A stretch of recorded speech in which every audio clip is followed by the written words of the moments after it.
Hey, what's up, guys? I just finished watching the last episode of Surviving R. Kelly. Um, it is Sunday, I believe January 13th, 2019, as I do this video. Um, I don't watch much satellite TV these days. Um, so when this came on, when it initially aired, I was out of the loop. I did not have my DVR set to record or anything like that. But I was seeing YouTube videos on it.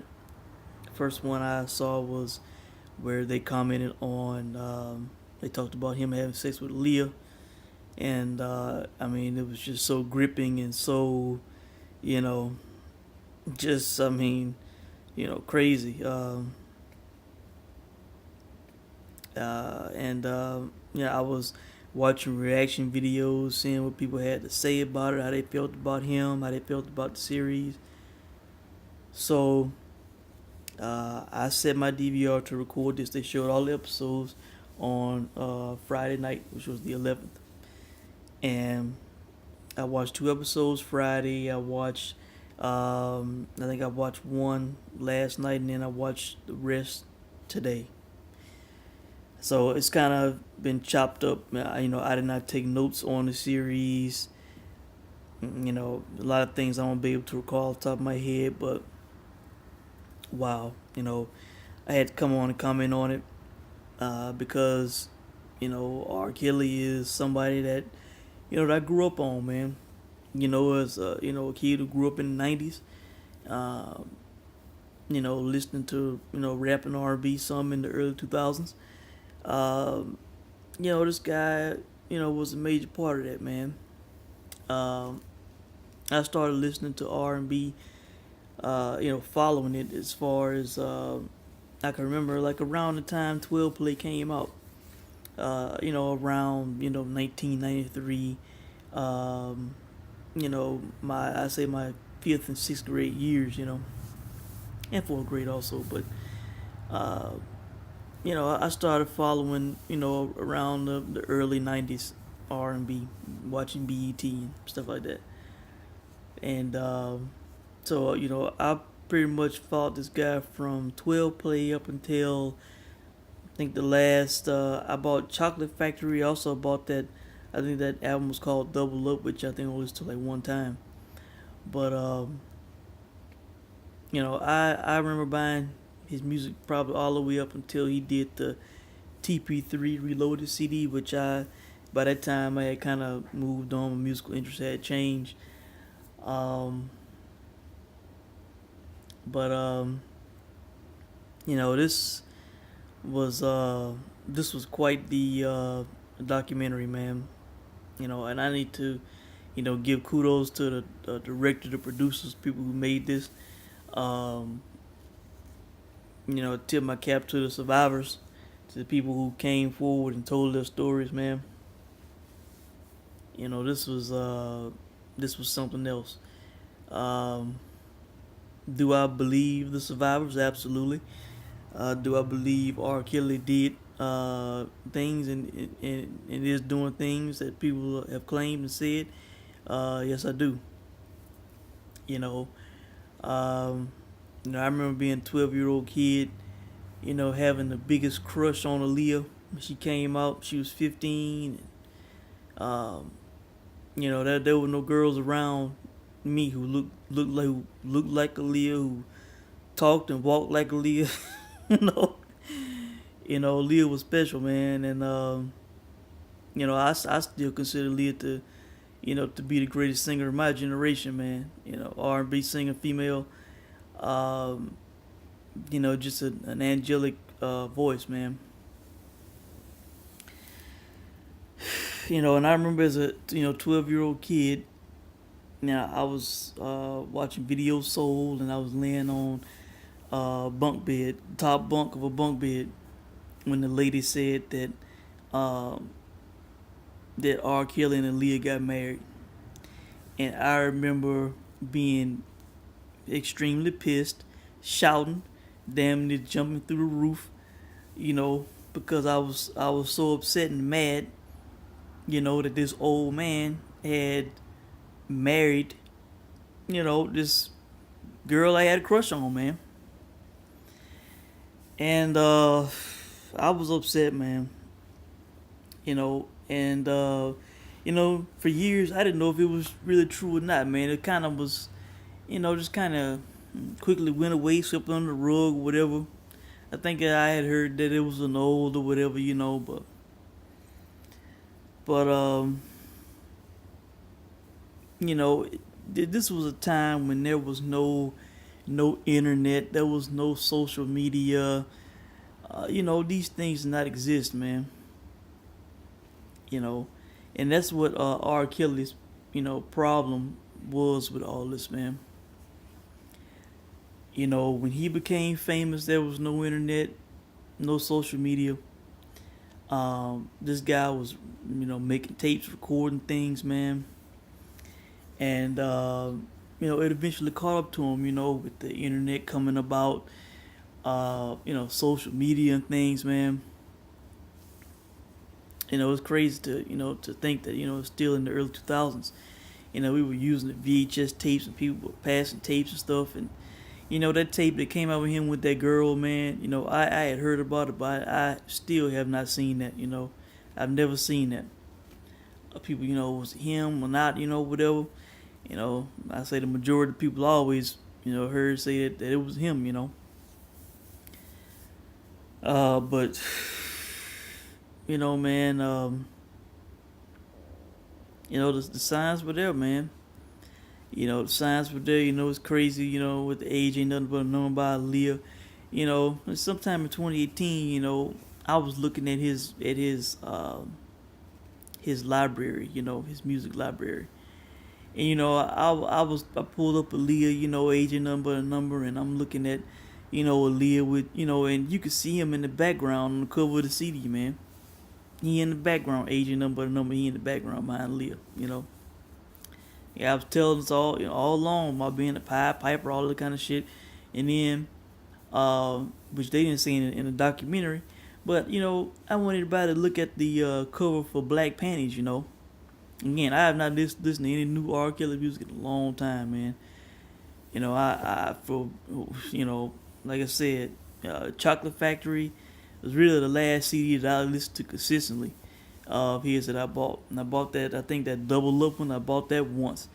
And I listened to it once, but, I really do not know the ins and outs of his music since that time. But I looked at the cover of Black Panties, man, and he literally has a girl on his lap on that cover, man. It very much looks like a girl, man, a very petite, young woman slash girl, whatever. Looks very small. Looks like she does not even weigh 100 pounds, man. Hiding her face in his chest, But you can tell by the body that she's very young, man. A very young female sitting on his lap for the cover of that album, So it's right there in our face, man. And there was so many. I thought I might be able to come on and recall some of the, the stories, the women, but by the time when they talked about the trial, from that point on, there was so many different women, so many different stories, and it's hard to recall it all, man. Chicago, they know that they messed up, man.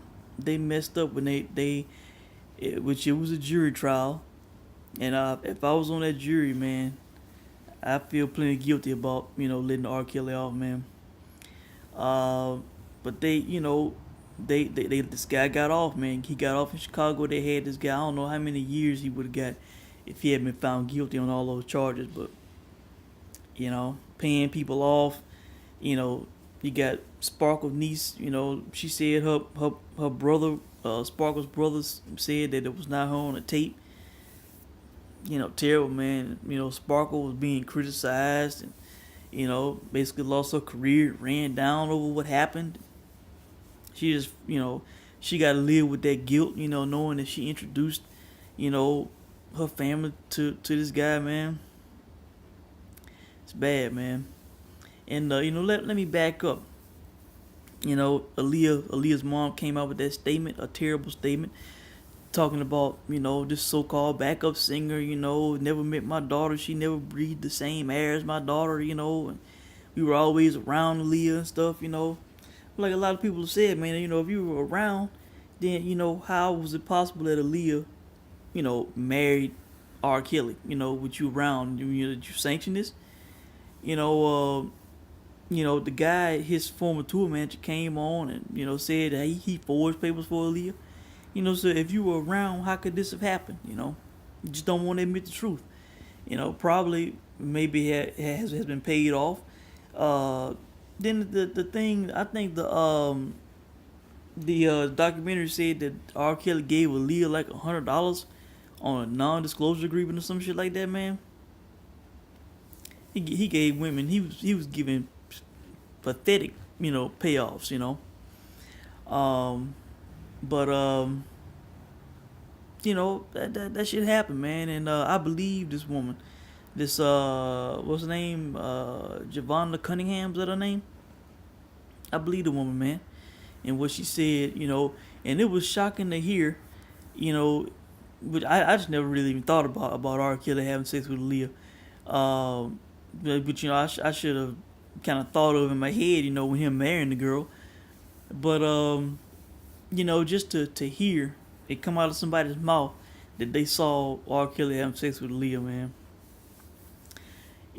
That shit rocked me, man. All these years later, I was just kind of like, stuck in my tracks, just like, wow, just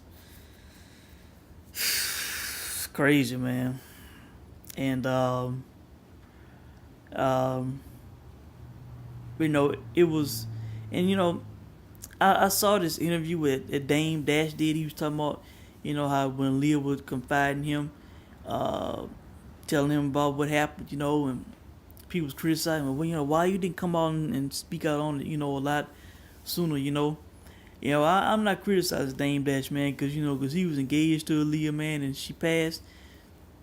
I'm pretty sure he wanted Aaliyah to rest in peace, man, and let her memory, live on as it, as it did and as it does, or was living on, instead of him coming out kind of, betraying Leah, betraying her family, and drudging up all these, terrible things, man.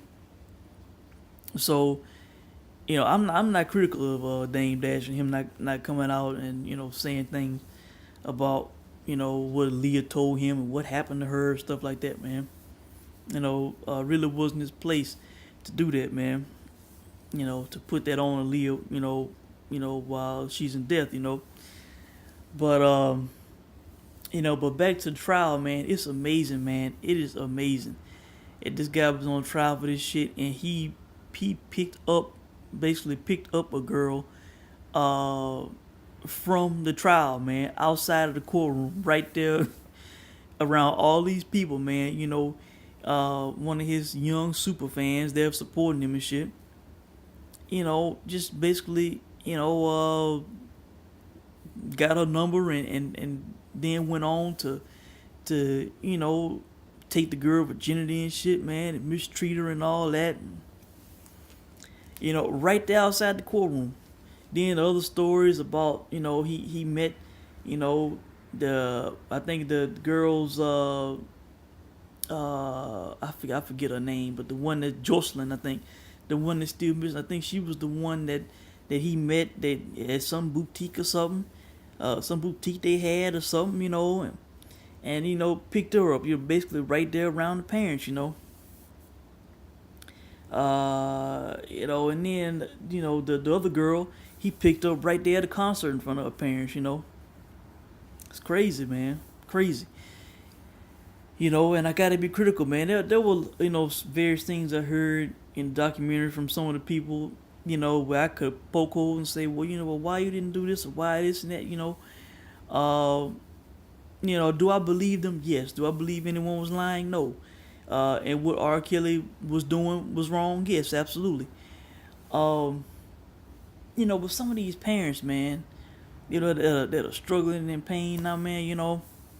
I'm like, these people, they are like around my age, man. These people grew up, around the time, when the Leo was out, and they know about all this shit, man. They were aware of the trial and the tapes. They figured, oh, well, cause he got off, cause he wasn't found guilty, like it was safe for the kid to be around R. Kelly, man.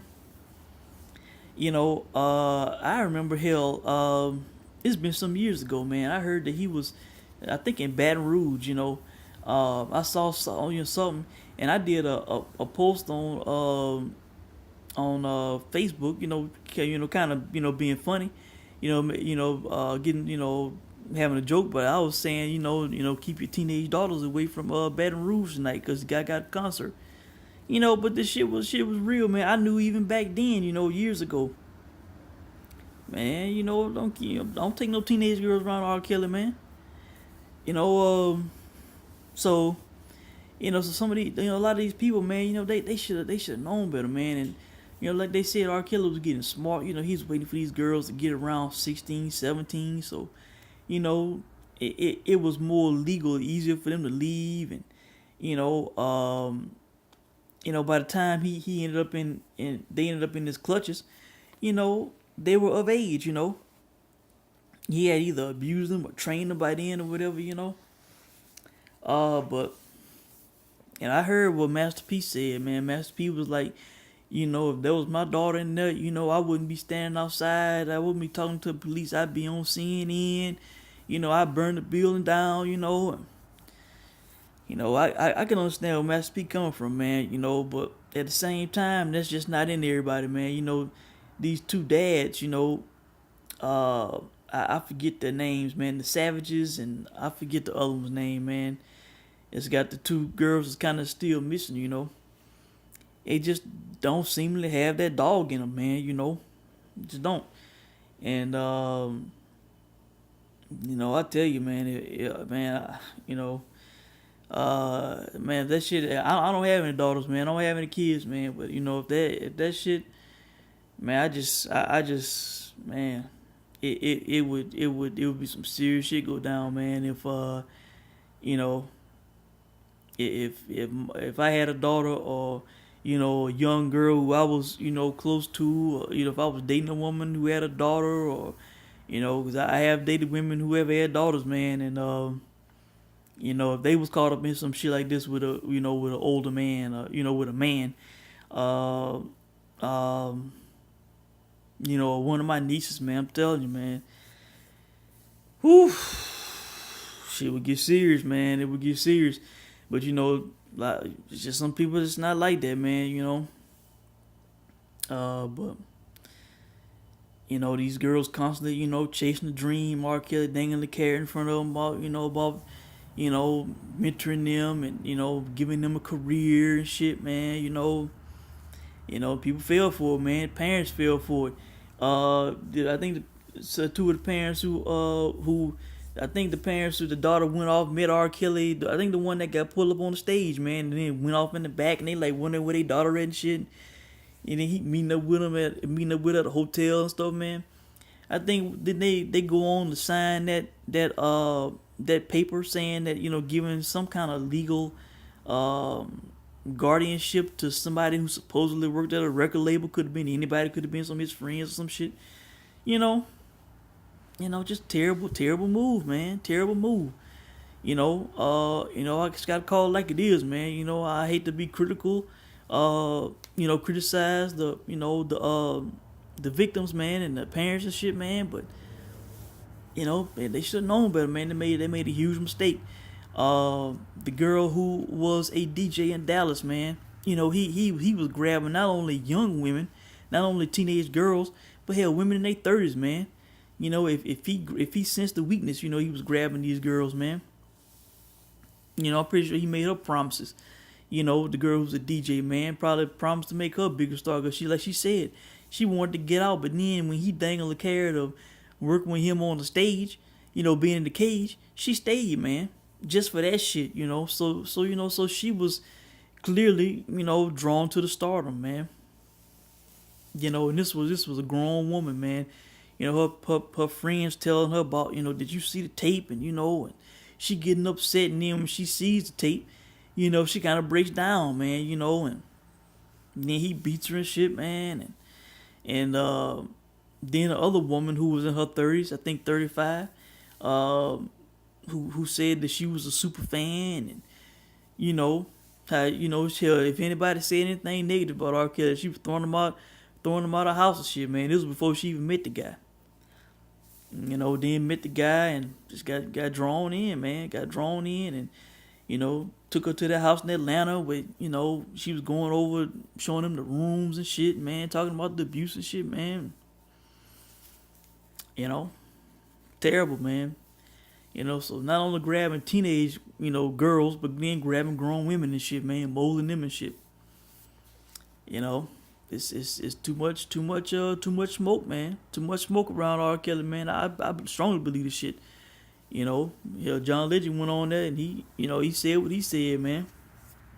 So this was quite the documentary, man. Quite the documentary. I don't listen to R. Kelly's music, as much as I used to or did. Like I said, I only listen to things from the Born Into the '90s album up until I say Ignition, that album, the Chocolate Factory album. But none of his newer stuff, don't know nothing about it. And even the music that I grew up on his, I don't listen to that often. I listened to a few of the songs, a few of his songs before I started watching the documentary. The first episode, but I don't know if it's subconsciously because of the things that have happened and what I've heard and all that, but the guy made a lot of hit music, man. Throughout my childhood, not only his songs, but songs he did for other artists, man. I didn't even know until, a few days ago that he wrote You Are Not Alone by Michael Jackson. I did not know that shit. I did not know he made that song, man. And now that I hear it, I can definitely hear his handprint on that song, the sound of that song. I could hear him singing that song. And I did hear a version of him singing that song. But, that song, all the way back to, he did Quality Time for High Five. He did Spin the Night for End Phase, a forgotten song. You had to be around that time period to know. I love that song, to this day. I think it came out probably like around 92 when that song came out. When he was, a young producer,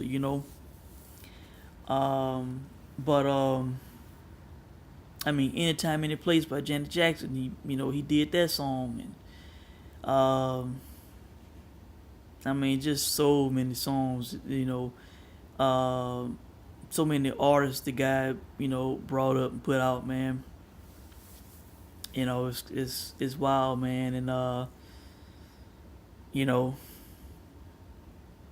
kind of listen to that stuff now, and you can't enjoy it like you once did, So I think that's it, man. I went a lot longer than I thought I'd go, man. Just kind of talking off the top of my head about R. Kelly and how I grew up on the guy, and the guy's music and how it affected my life. But he was tired. They talking about he talking about suing Lifetime, suing the people who made this shit, man.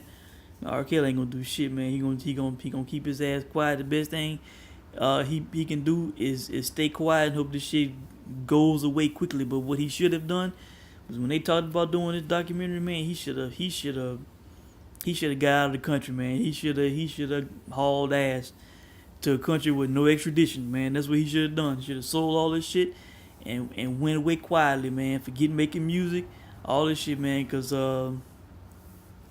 this shit ain't gonna die down, man. As far as I'm concerned, I have not heard this. It's just me just saying this, sitting here, speculating, man. I bet there would be a part 2 to this, because it got so much attention on Lifetime. They getting record breaking viewership. Um, it was a firestorm in social media, went viral, and I think these women are going to speak out. The same women are going to speak out. I think there will be new women coming forward, man. People who are out there who are other victims, gonna come out and say what happened to them around what time period. If they find the girls that they did not find at the end of this documentary, if they come out, they can speak out. So I think it's gonna get worse, man. I think his music gonna get pulled from more places, more shows gonna get canceled. His career's gonna go down the tubes, man. And I was reading they talking about some of these places talking about filing, doing more investigation into R. Kelly, more charges being pressed against the guy. I'm telling you, man, they talking about. I think somebody said that he was talking about making an escape to Africa or some shit like that, man. Jamaica or something. He should have. He should have been bounced, man. He should have bounced. Um, yeah, I do believe the authorities, Chicago, Atlanta, wherever they can possibly investigate the guy, they're going after R. Kelly, man. They're gonna try. This unveils a lot of shit, man. It reveals a lot of shit, and I think he's gonna be public enemy number one, man. They're gonna go after R. Kelly, man. Try to bring the guy down. Um, and he deserves to be brought down, man. But all this shit that he has done, man, to these women and girls, man. Um, possibly more than likely still holding women hostage and shit, man, doing shit to them and shit. So, I think that's it, man. If I missed anything, I will leave a comment in the comment section. You guys let me know what you think, but this was wild, man.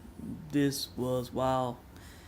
Um, and I wish all the survivors and the victims the best, man. Salute them for the courage that they showed speaking out. Um, and the guy needs to be brought to justice for what he doing, man. Forget all this, praising the guy and letting the guy off the hook and shit, man. As time is going on, people are more sensitive to, you know, uh, girls being abused, women being abused, um, just more sensitive subject, as time is going on, as, the internet is going on, social media, and the world's more connected, man, because, the 90s, man, just was not a time where, where this was the issue that it is now, man, because, like I said, lack of internet, lack of social media, the world not being as connected as it is now. Um, the only time we could hear about, him and Aaliyah was if it popped up on BET, on MTV or some shit. There was no internet, there was no documentaries like this going on and shit, man. You know, the news was sparse. Um, and this is it's caught up to the guy, man, with the social media and shit. Um, I was thinking about, how the kid from Terminator 2, Edward Furlong, he was dating a woman in her 20s, his tutor during the making of that film, and this video's online now, where he was doing interviews and he was talking about his relationship with her. He was walking around with the girl, with the woman, with his arm around and shit, talking about how that was his girlfriend, how he loved her and shit, man. He was a teenage boy, man. You know, it was all out in the open, all out in the public. He out holding the girl, the woman hands and shit, man, saying that this is a girlfriend, all this and that. You know, in the 90s, man, people, they was able to get away with that shit, man. You know, but if that R. Kelly leadership was going on now, man, it'd be some big time investigations. You know, could not get away with it like he could then. Just different time, different era, man. You had to be alive and around to understand what I mean. So, it was a different world then, man. So, I think that's it, guys. Again, let me know what you think, man. But I had to comment on it because I grew up on this guy's music, and again, kudos to everybody because this was some powerful shit, man. Amazing job. And my heart goes out to all of the victims and survivors and their families. Thanks for watching.